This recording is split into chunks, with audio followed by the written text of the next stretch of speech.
Hello friends, this is Aradhana Singh. Study rain में आप सभी का स्वागत है। ईवीएस शॉर्ट नोट्स की सीरीज में ये हमारा 6th वीडियो है। इससे पहले 5 वीडियोस अपलोड किए जा चुके हैं। आप चैनल की प्लेलिस्ट से जाकर के उन्हें देख सकते हैं। ये जो ईवीएस के शॉर्ट नोट्स या वन लाइनर हैं, ये आपके सीटेट के एग्जाम के लिए काफ़ी ज़्यादा इम्पॉर्टेंट है। इसमें से काफ़ी क्वेश्चंस आपको अपने एग्ज़ाम में देखने को मिलेंगे और अगर आप उसे अच्छे से रिकॉल कर लेते हैं, सही कर लेते हैं, तो वो मार्क्स आपको मिल जाएंगे। चलिए स्टार्ट करते हैं। उससे पहले अगर आप चैनल से पहली बार जुड़े हैं तो चैनल को सब्सक्राइब कर लीजिए, बेल आइकन प्रेस कर लीजिए ताकि आपको न्यू वीडियो का नोटिफिकेशन मिल सके। वीडियो अच्छा लगे तो लाइक कर दीजिएगा। चलिए स्टार्ट करते हैं। घुमक्कड़ बीज, वॉन्डरिंग शीट्स। बीज बड़े घुमक्कड़ हैं, ग्रेट ट्रैवलर्स हैं जो दूर दूर तक पहुंच सकते हैं। बीज में कई छोटे हुक होते हैं जो कपड़े या फर से चिपक जाते हैं। वे हवा, पानी और जानवरों के माध्यम से यात्रा कर सकते हैं। बीज का एक जगह से दूसरे जगह जाना साइंस में एक टर्म है डिस्पर्जल, ये कहा जाता है। लेकिन उससे हमें सीटेट में अपने कोई मतलब नहीं है। यहाँ पर हमें कुछ और चीज़ें देखनी है। जैसा कि पहला आपको दिख रहा है, बाय एयर, बाय वाटर और बाय एनिमल। ये इस तरह से होता है। तो बाय एयर जो है वो सीड्स इतने हल्के होते हैं जो हवा के द्वारा एक जगह से दूसरे जगह जाते हैं कि जब भी हवा बहती है तो वो उड़कर चले जाते हैं हवा के साथ। जैसा कि पहले पिक में आपको दिख रहा है, डैंडलियन शीट्स। नेक्स्ट है बाय वाटर। जो नदी या समुद्र के किनारे जो पेड़ होते हैं, उनके जो फल हैं, फ्रूट्स हैं, वो उस पानी में गिर जाते हैं और पानी बहाकर उन्हें दूसरी जगह ले जाता है। और उनको जब भी अनुकूल परिस्थितियां मिलती हैं तो वो जर्मिनेट करके न्यू प्लांट या ट्री में डेवलप हो जाते हैं। नेक्स्ट है बाय एनिमल्स। फ्रेंड्स, ह्यूमन हुआ, एनिमल्स हुए, बर्ड्स हुई, ये सब जो भी हैं वो बीजों को एक दूर दूर तक फैलाने का साधन हुए। जैसे कि आप भी जब कोई फल खाते हैं और उसको उसके शीड्स इधर उधर फेंक देते हैं, और जैसे कि मान लीजिए आप समर सीजन में मैंगो खाया आपने, उसका जो गुठली हुई, शीड हुआ, वो आपने फेंक दी कहीं मिट्टी में। तब जब भी फिर उसके बाद रेनी सीजन आएगा तो वो जर्मिनेट हो जाएगा अगर उसको अनुकूल परिस्थितियां वहां पर मिल गई। वैसे ही पहली पिक में आपको दिख रहा है, एक डॉग है, वो उसके फर हैं, बाल हैं काफ़ी ज़्यादा, उसमें शीट्स फंस गए हैं और जहाँ भी ये शीट्स गिरेंगे वो अपने जो फेवरेबल कंडीशंस हैं वो मिलने पर डेवलप हो जाएंगे, एक न्यू प्लांट में या ट्रीज में डेवलप होके बढ़ जाएंगे। नेक्स्ट पिक में आपको दिख रहा है, एक बर्ड है, वो फ्रूट खा रही है या खाने के लिए अपने मुंह में ली है। जब वो खा के उसको डाइजेस्ट करेगी, जहाँ पर भी ये अपना वेस्ट करेगी, निकालेगी अपने शरीर से वेस्ट, तो उसमें शीट्स रहेंगे, वो वहां पर जर्मिनेट कर जाएगा। इसी चीज से एक जो साइंटिस्ट हुए, उन्होंने कुछ चीज डेवलप की। देखते हैं नेक्स्ट स्लाइड में वो क्या है। ये है वेलक्रो। स्विट्जरलैंड के जॉर्ज मैस्ट्रल ने 1948 में वेलक्रो बनाया था। वेलक्रो का उपयोग कई चीज़ों जैसे कपड़े, जूते, बैग, बेल्ट और कई अन्य चीज़ों को एक साथ चिपकाने के लिए किया जाता है। आपने अपने शूज़ में या छोटे बच्चों के शूज़ में अक्सर ये देखने को मिल जाता है वेलक्रो। अब इनको आइडिया कहाँ से आया? ये जो जॉर्ज मैस्ट्रल हैं, ये एक दिन अपने डॉगी को वॉक करने के लिए ले गए। जब घर पर आए तो उन्होंने देखा कि उनके डॉगी के फर में कुछ चीज़ें चिपकी हुई हैं, कुछ शीट्स चिपके हुए हैं। उन्होंने उन शीट्स को अपने माइक्रोस्कोप के नीचे रख के देखा तो उस शीट में एक हुक जैसी स्ट्रक्चर था। उससे उनको वेलक्रो बनाने का आइडिया मिला। चलिए आगे चलते हैं। कौन कहाँ से आया? Who came from where? और इसके साथ हम लोग एक चीज़ ये भी लगा सकते हैं कि वो क्या लाया। जैसे कि पहला पॉइंट है, मिर्ची को पुर्तगाल देश के व्यापारी दक्षिण अमेरिका से भारत लाए थे। मिर्ची को कहाँ से लाए थे? दक्षिण अमेरिका से। कौन? पुर्तगाल के व्यापारी, पुर्तगाली। जिसे आप कह सकते हैं। नेक्स्ट पॉइंट है भिंडी और कॉफी बीन्स। अफ्रीका से तथा यूरोप से गोभी और मटर। और सोयाबीन कहाँ से आई? चीन से। ये तो राइमिंग हो गई फ्रेंड्स, सोयाबीन चीन, आपको इजीली याद भी हो जाएगी। चलिए आगे चलते हैं। नेक्स्ट है बूंद बूंद दरिया दरिया, एवरी ड्रॉप्स काउंट। इसमें क्या हमारे याद करने लायक पॉइंट है? अलबरूनी उज्बेकिस्तान से भारत आया था, तो ये एक पॉइंट हो गया। अलबरूनी कहाँ से आया? उज्बेकिस्तान से। घड़सीसर यह तालाब जैसलमेर के राजा घड़सी जी ने बनवाया था। अब इसमें सर का मतलब क्या हुआ? झील। वहां 9 झीलें थीं और उन्हें एक ही झील से भरा जा सकता था। फ्रेंड्स, ये जो 9 झीलें थीं आपस में कनेक्टेड थीं। एक झील का पानी भर जाता था तो उससे दूसरी झील में चला जाता था, फिर दूसरी झील भर जाती थी तो फिर उससे पानी और चला जाता था तीसरी झील में। इस कारण वो आपस में कनेक्टेड जो झील थी वो सारी भर जाती थी। तो ये जो झील बनाने का उद्देश्य था वो क्या था? देखते हैं, नेक्स्ट पॉइंट में वो भी दिया है। जैसलमेर में बहुत कम बारिश होती है, साल में एक बार या कभी कभार वो भी नहीं। जब भी झीलें पानी से भर जाती हैं तो कुछ स्थानों पर लोग जश्न मनाते हैं, उत्सव मनाते हैं। उत्तराखंड में क्या ट्रेडिशन है? उत्तराखंड में नई दुल्हन, न्यू ब्राइड जब आएगी तो वो जो पानी का सोर्स है, सोता या तालाब को नमन करती है, उसकी पूजा करती है। चलिए आगे चलते हैं। अलबरूनी ने क्या लिखा था भारत के बारे में? वो क्या सोचा उसने और क्या लिखा, ये चीज़ हमको इसमें दिखाई गई है।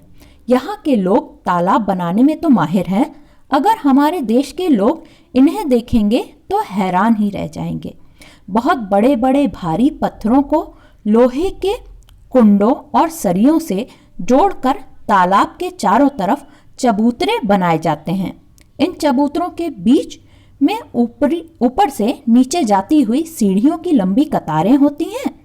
लोगों के उतरने चढ़ने के रास्ते अलग अलग होते हैं। यहाँ कभी भीड़ लगने से परेशानी नहीं होती। ये जो बावड़ी हैं जिसमें सीढ़ियाँ बनी होती हैं, उनके बारे में अलबरूनी ने लिखा है। तो पुराने ज़माने में पानी को कैसे हम लोग सेफ रखते थे, ज़्यादा अच्छे से यूटिलाइज करते थे, वो उससे इम्प्रेस हुआ और उसने ये चीज़ लिखी थी।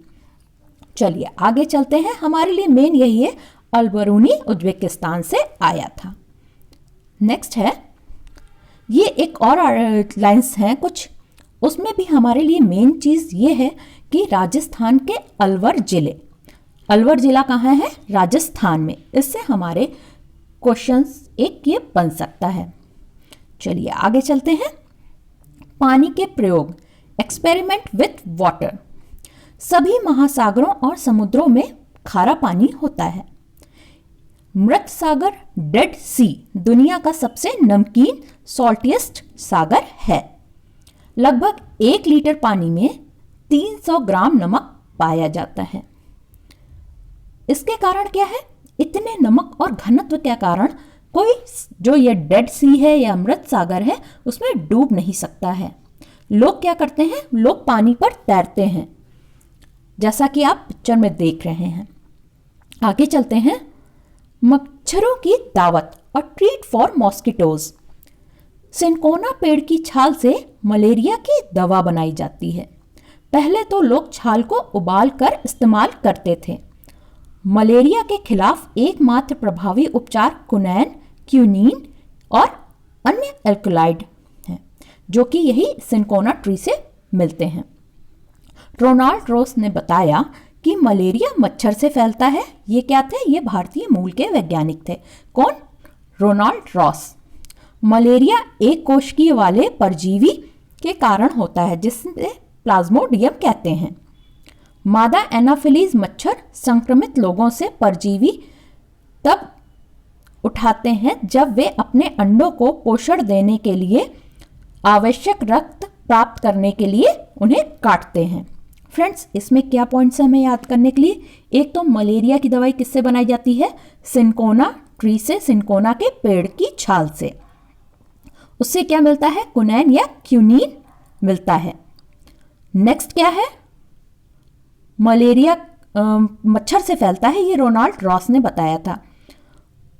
फिर भी उसमें भी क्या है, मलेरिया के मच्छर किस फैलाते तो हैं, लेकिन वो मेनली क्या कारण होता है उसका? एक कोशिकीय परजीवी जो कि है प्लाज्मोडियम। और जो मलेरिया है वो मच्छरों में भी कौन फैलाता है? वो है मादा एनाफिलीज, फीमेल एनाफिलीज। तो ये कुछ पॉइंट्स हो गए। सिनकोना ट्री मलेरिया की दवा बनाने के लिए उपयुक्त है। मलेरिया कौन फैलाता है? मादा एनाफिलीज, फीमेल एनाफिलीज। और किस परजीवी के कारण फैलता है ये? प्लाज्मोडियम के कारण। और इसकी बताया किसने था? रोनाल्ड रॉस ने। और क्विनीन प्राप्त की जाती है सिनकोना ट्री से मलेरिया की दवा बनाने के लिए। इससे फ्रेंड्स क्वेश्चंस आ जाते हैं। सिनकोना ट्री को ज़रूर याद रखिएगा आप। और मादा एनाफिलीज को भी पूछ लिया जाता है मलेरिया किसके कारण फैलता है। चलिए आगे चलते हैं। अब एनीमिया से क्वेश्चंस भी बनते हैं। एनीमिया का क्वेश्चन कुछ ऐसा बना है कि एक डॉक्टर ने टैबलेट्स या दवाइयों के साथ साथ ये बोल दिया किसी मरीज को कि गुड़, आंवला और हरी सब्जियां ज़रूर खानी है। उसको कौन सा रोग है? तो हमारा आंसर वहाँ होता है एनीमिया। एनीमिया होता क्यों है? चलिए पॉइंट्स देखते हैं। एनीमिया यह रोग हीमोग्लोबिन या आयरन की कमी से होता है। इस रोग के उपचार हेतु गुड़, आंवला और हरी पत्तेदार सब्जियां ज़रूर खानी चाहिए। फ्रेंड्स, जैसा कि आप स्लाइड्स में देख रहे हैं, नॉर्मल और एनीमिक दोनों की स्लाइड्स दिखाई गई हैं, जिसमें कि red blood cells means erythrocytes की कमी हो जाती है, जो कि एनीमिक पेशेंट्स होता है। आपको दिख रहा होगा, जो साइंस बैकग्राउंड से नहीं है वो देख लीजिए कि लाल लाल जो सेल्स हैं, गोल गोल हैं, वो नॉर्मल पेशेंट्स में तो ज़्यादा हैं लेकिन एनीमिक में कम है। यही चीज़ होती है कि रेड ब्लड सेल्स मींस लाल रक्त कणिकाएं जो हैं वो कम हो जाती हैं एनीमिक पेशेंट्स में। मींस आयरन की कमी हो जाती है, जिसको इंक्रीज करने के लिए ये गुड़, आंवला और हरी पत्तेदार सब्जियां उनको खाने को बोला जाता है। चलिए आगे चलते हैं। डायरी, कमर सीधी ऊपर चढ़ो, अप यू गो। नेक्स्ट ये आता है। तो एक समूह के नेता में कौन कौन सी क्वालिटीज होनी चाहिए? Qualities of a group leader. Friends, देखते हैं कौन कौन सी क्वालिटीज होनी चाहिए।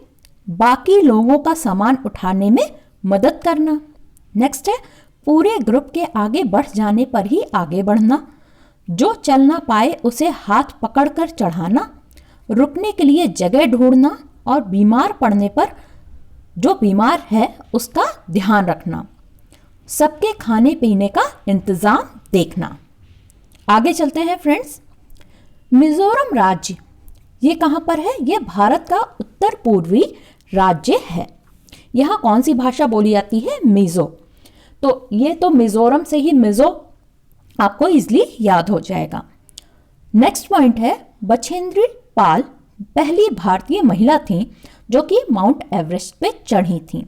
भारत के लिए ये पहली भारतीय महिला थी माउंट एवरेस्ट पे चढ़ने वाली, और विश्व के लिए ये 5वीं महिला बनी जो कि माउंट एवरेस्ट पे चढ़ी। इनसे पहले और 4 जो वर्ल्ड से थी लेडीज वो चढ़ चुकी थी। तो ये 5th हो गई for world, and for India ये फर्स्ट इंडियन लेडी हैं।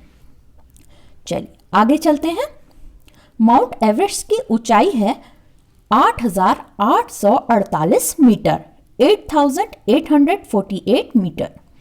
माउंट एवरेस्ट विश्व की सबसे ऊंची चोटी है जो कि हिमालय नेपाल में है।